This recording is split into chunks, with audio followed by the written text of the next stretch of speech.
And now, Roma Wines, R-O-M-A, made in California for enjoyment throughout the world. Roma Wines present Suspense. Tonight, Roma Wines bring you Miss Judy Garland as star of Drive-In, a suspense play produced, edited, and directed for Roma Wines by William Spear. Suspense, radio's outstanding theater of thrills, is presented for your enjoyment by Roma Wines. That's R-O-M-A, Roma Wines. Those excellent California wines that can add so much pleasantness to the way you live, to your happiness in entertaining guests, to your enjoyment of everyday meals. Yes, right now, a glassful would be very pleasant as Roma Wines bring you Judy Garland in a remarkable tale of suspense.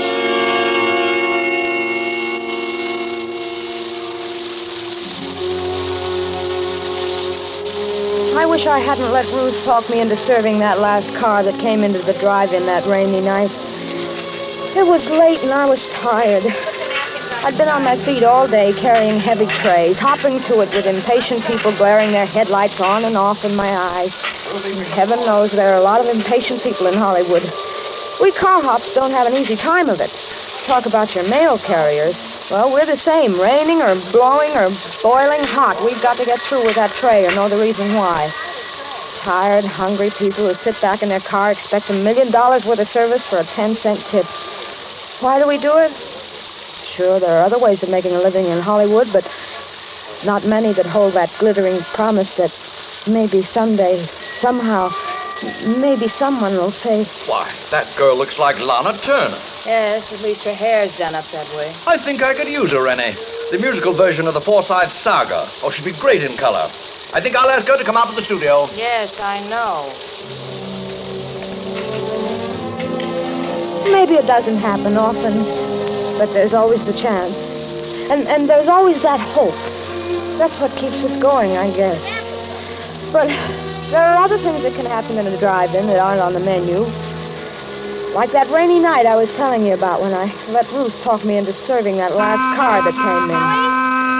Miller, listen, please take his order, will you? I got 3 cars. Oh, look at the clock, will you? It's nearly midnight. I'm off duty. Oh, please, Miller, just this once more. My date's waiting. I'll do the same for you, son. Ruth. What's the matter with him? Can't he read? Please do not honk your horn. It looks clear enough to me. It's a doctor's car. You see, he's probably in a rush. Anyway, you got nobody waiting for you. Oh, all right. Oh, gee, thanks, Mel. It was true. I had no one waiting for me. Only the bus that was going to take me to Glendale, where I lived alone in an apartment. So I buttoned up my raincoat and took a menu over to the car. Good evening. Never mind the menu. There's some black coffee, a pot of it, and a ham sandwich. Please hurry it.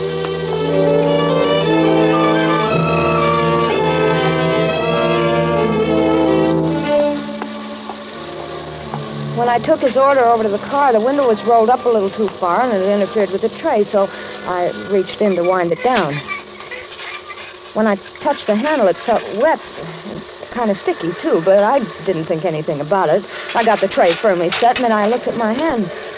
It was as red as blood. I looked up quickly at him. Oh, I'm sorry. I'm Dr. Morgan. I just had an emergency in the car. Oh, an accident? Yes, Sunset and Vine. Quite a crash. I just happened by and I took one of them to the hospital. Oh, gee, that's a shame. Yes, it's too bad.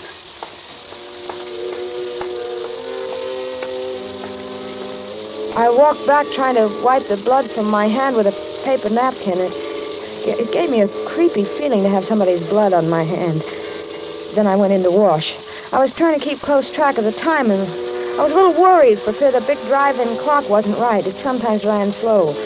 So I took a coin from my apron pocket. I figured it was worth a nickel not to miss that last bus to Glendale. I walked over to the payphone, and I was about to drop the nickel in when I looked out, and he was leaning on the horn and beckoning to me at the same time. I put the nickel back in my pocket and hurried out to him. I'm sorry, but I'm in a hurry. I haven't time for this coffee to cool off. I'll take the sandwich with me. How much do I owe you? Oh, I'll be 42 cents. Oh, here you are. Thank you. I hope I didn't interrupt your phone call. Wasn't important, was it?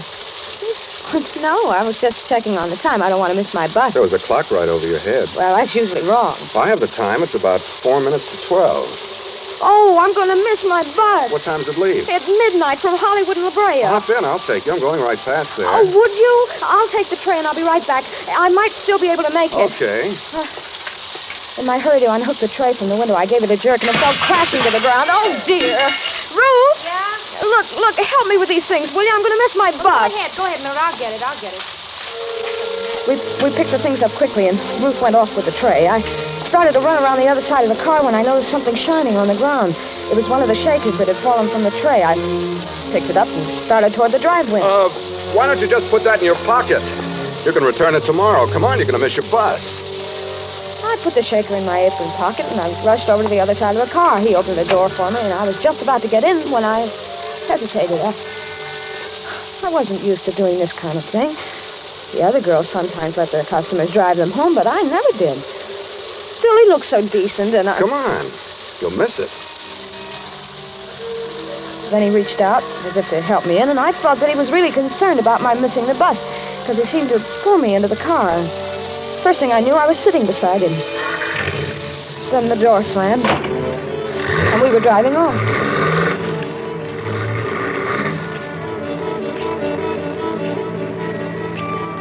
I was a little uneasy, but then I thought it's only a few blocks. I won't be in the car long.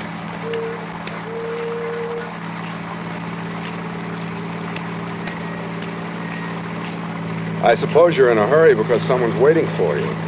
No, I live alone, but I'd hate to walk back to Glendale in this rain. You won't have to walk. Well, this is very nice of you. I appreciate it. Not at all. Would you mind rolling up that window on your side? There's a draft. Oh, of course.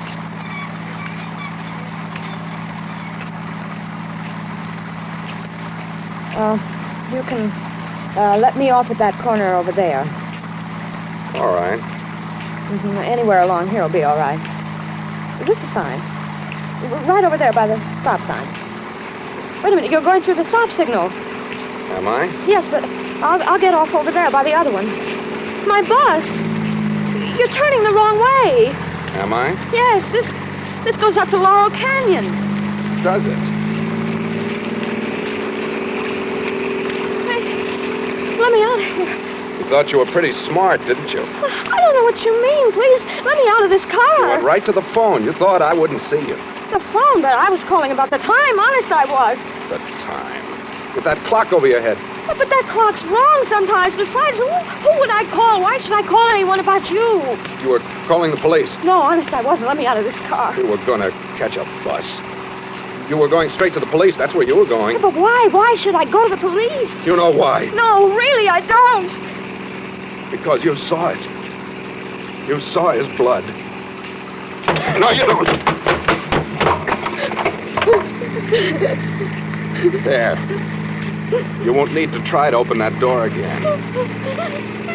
Now we'll be getting along.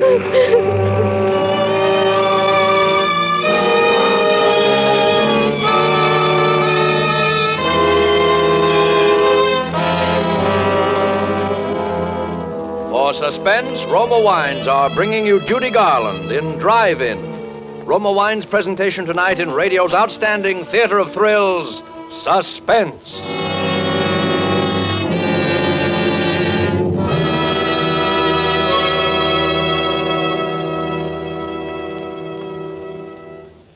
Between the acts of Suspense, this is Ken Niles for Roma Wines. 1 week from tonight, Thanksgiving dinner will be gone, but not forgotten. Not if your turkey shares the festive table with Grand Estate California wines. Before the feast, treat your guests to Grand Estate Medium Sherry, delicious with hors d'oeuvres. Let Grand Estate Burgundy or Sauterne bring out the full flavor of your holiday dinner. With dessert, enjoy Grand Estate Ruby Port or Golden Muscatel. Among the discriminating, Grand Estate wines are famed for brilliant clarity, full fragrance, and mellow taste. A limited bottling by Roma Vintners, each Grand Estate wine is born of choicest grapes, guided to glorious taste richness by Roma Vintners' patient skill, necessary time, and America's finest winemaking resources. Enrich your Thanksgiving with Grand Estate wines, presented by Roma, America's greatest winemaker. Save at present low prices. Tomorrow, buy a case of Grand Estate wines for the holidays. And now, Roma Wines bring back to our Hollywood soundstage Judy Garland as Mildred, with Raymond E. Lewis as the man in Drive-In. A tale well calculated to keep you in suspense.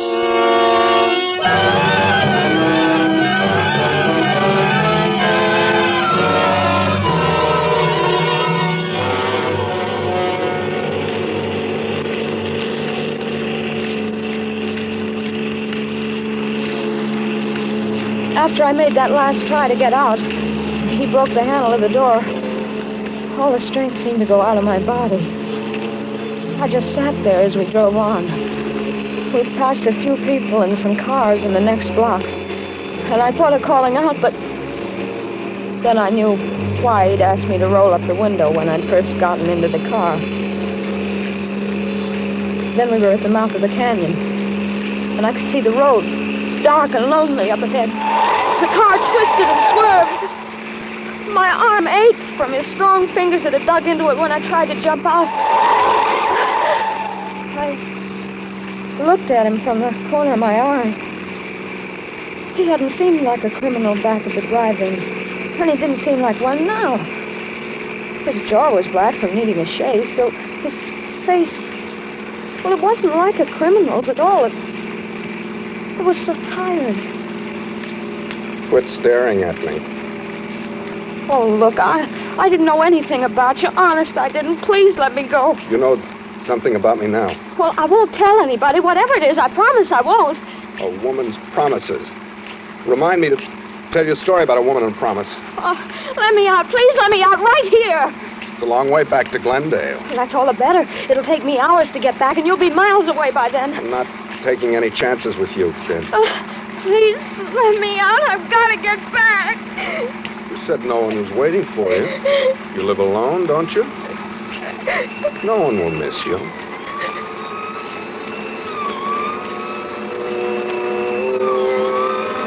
We both heard the siren then.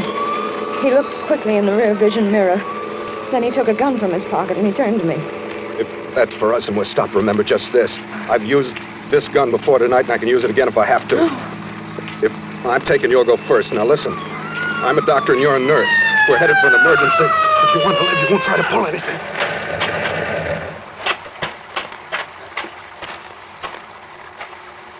Going awful fast for a wet night, aren't you? Followed you up from Hollywood. I'm Dr. Morgan, officer. This is Nurse Johnson, emergency call. Let's see your identification. He fumbled through his pockets with one hand, holding the gun in my ribs with the other. The motorcycle cop looked over at me. I thought for a moment I could signal him with my eyes. But then I knew he wasn't looking at my face. He was looking down at my white starched blouse, which you could see under my raincoat. He thought it was a nurse's uniform. Here you are. Okay, Doc. Sorry I stopped you.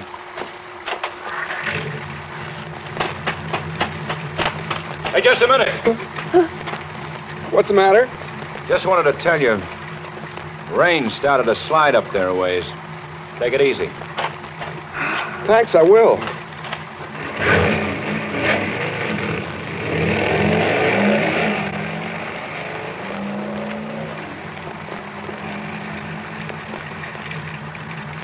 You're not Dr. Morgan, are you? What do you think?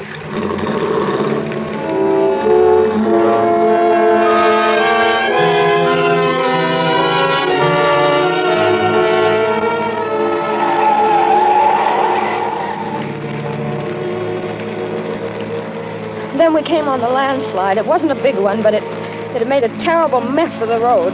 He didn't slow down, and the car swerved crazily as it slipped from one side of the highway to the other. Suddenly, I felt as though the whole rear end had slipped down.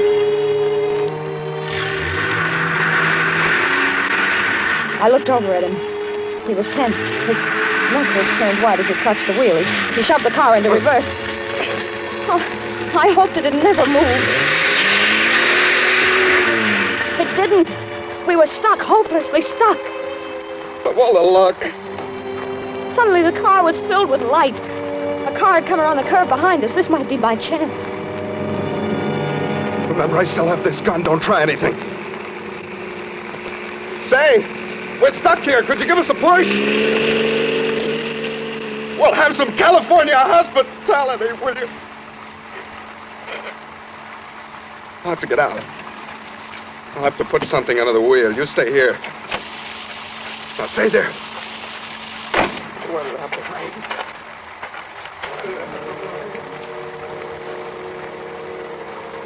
There were some bushes by the side of the road. If I could reach them, I could perhaps run up the side of the hill and hide. And then in the morning, make my way back down the canyon.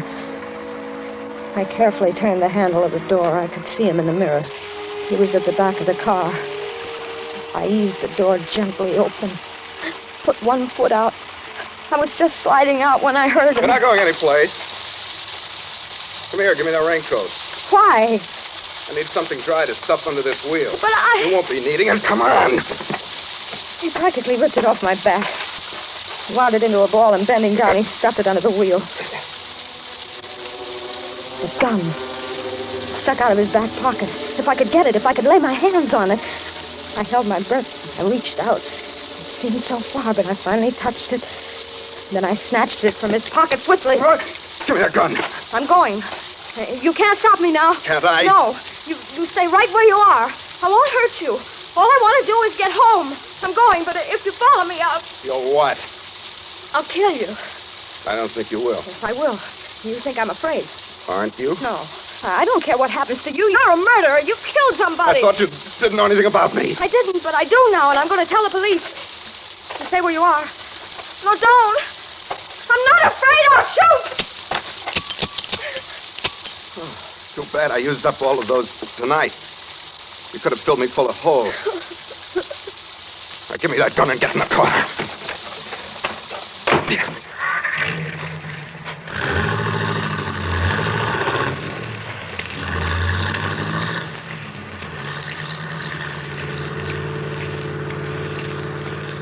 Are you going to kill me?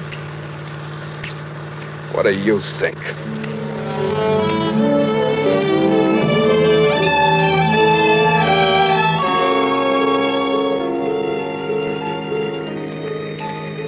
We were nearing the top of the canyon now. The road was very steep. The rain had let up. It was just drizzling now. Even though he hadn't answered my question, I knew the answer. He was going to kill me. I wouldn't get back home tonight. Not tonight or any other night. It was funny. I sometimes used to hate that little apartment of mine where nothing ever happened. But tonight... And then, for some strange reason, I thought about Ruth. What would she say tomorrow when I didn't show up at work? And I wondered where they'd find my body. Well, here we are. It's Lookout Mountain. Top of the world.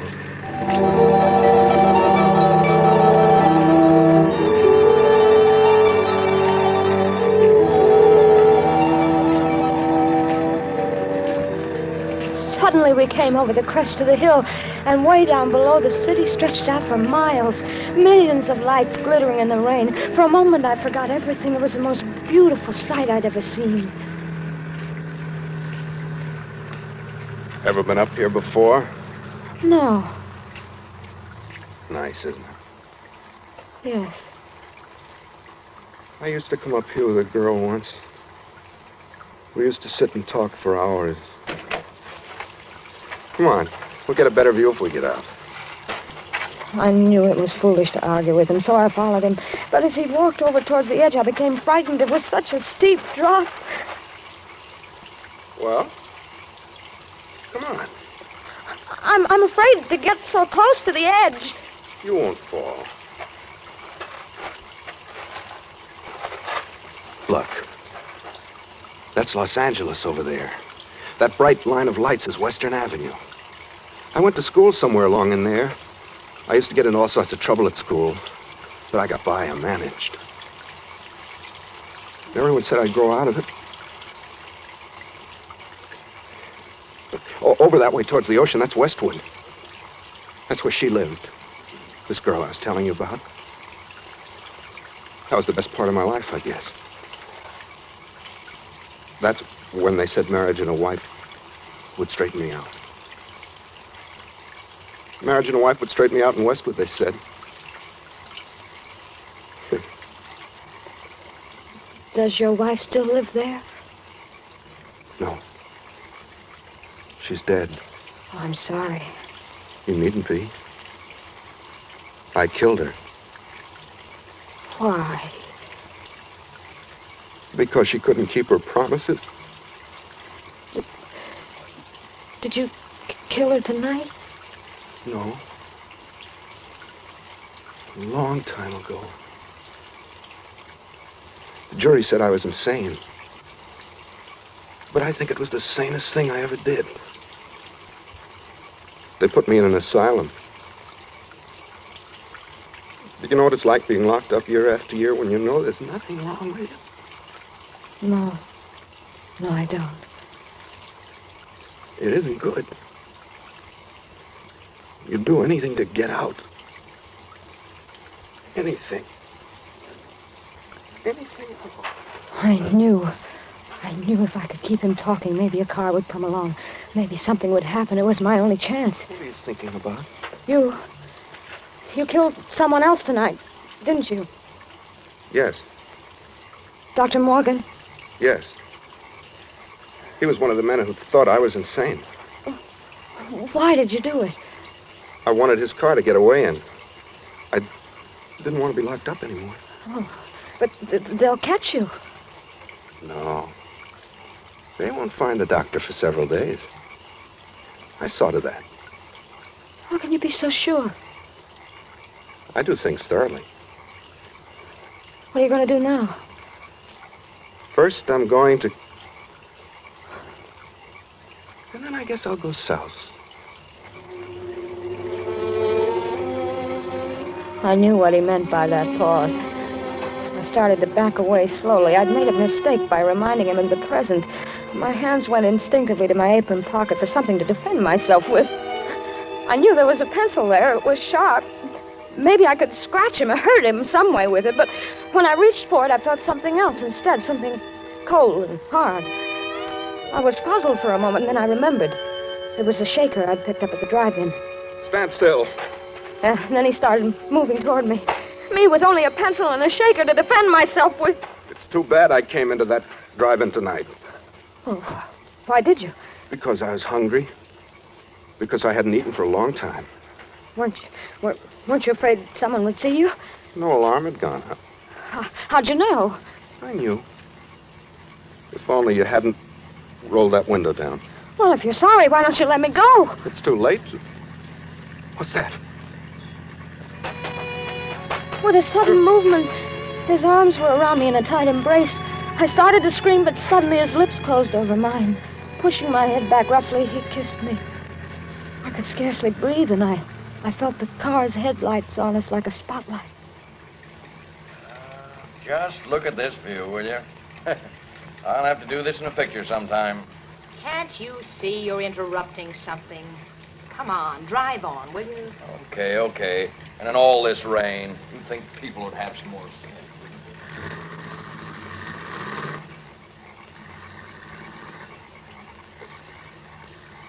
He held me a moment longer. And when the car had gone, he released me. My pencil had fallen to the ground. I was left with only the shaker in my hand. I fingered it nervously, and then I felt the top coming off. I felt the contents spilling in my hand. What have you got in your hand? Nothing. Give it to me. No! Give it to me! He grabbed my wrist. He pulled me toward him. We were moving to the edge of the cliff, but my other hand was free, and I threw the contents of the shaker into his face. His hands flew to his face in an effort to clear his eyes, but I knew it was too late. The pepper had blinded him. He lunged out for me, but I stepped aside quickly, and he slipped in the mud. His hands went out to steady himself. He clawed frantically at thin air. Then I saw him falling over backwards, over the edge.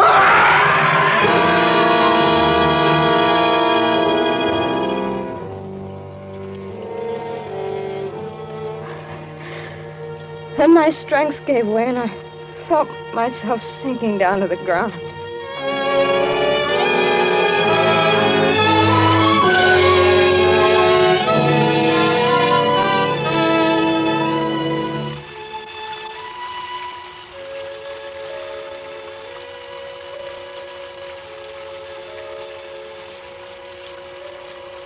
I don't know how long I must have been there.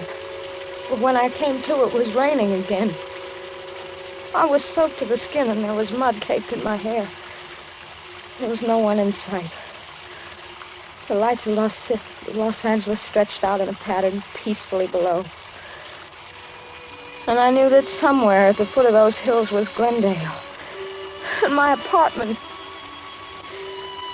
I rose slowly to my feet, and I started back toward the road. Somehow, everything that had happened seemed unreal. Like a dream. Everything but the way he kissed me. To keep me from crying out.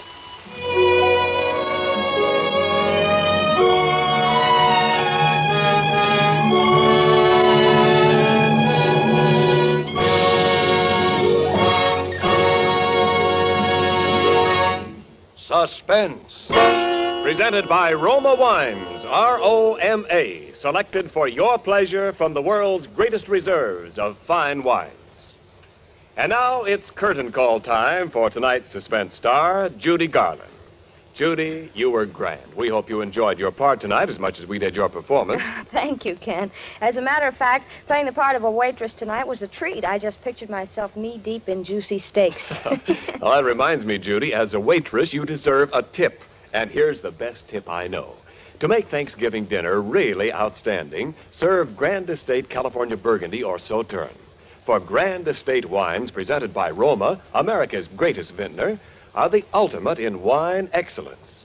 Yes, the brilliant clarity, full fragrance, and mellow taste of Grand Estate wines please the most discriminating guests. Well, I know that my guests would agree with you. And, Judy, there's a reason Grand Estate Burgundy and Sauterne are distinctively better. Because for Grand Estate wines, Roma selects only the choicest grapes.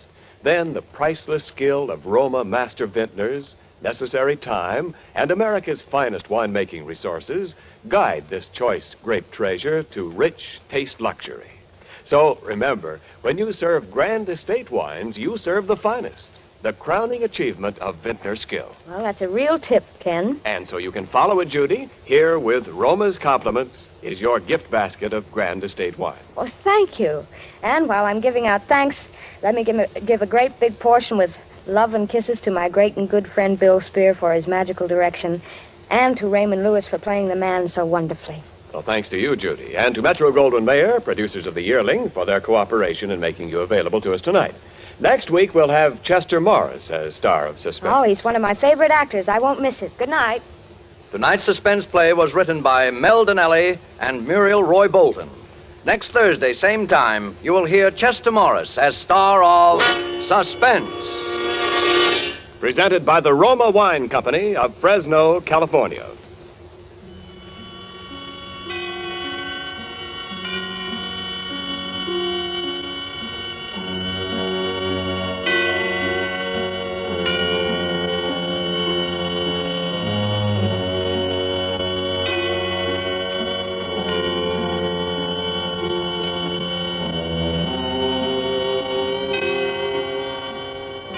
Ladies and gentlemen, in the coming weeks, Suspense will present such stars as Cary Grant, Olivia de Havilland, Alfred Hitchcock, Joseph Cotton, Roddy McDowell, and many others.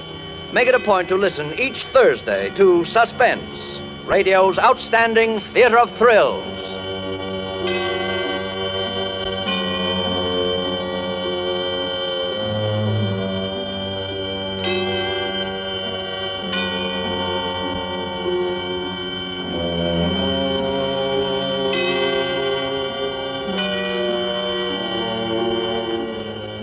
Suspense is broadcast from coast to coast and to our men and women overseas by shortwave and through the worldwide facilities of the Armed Forces Radio Service. This is CBS, the Columbia Broadcasting System.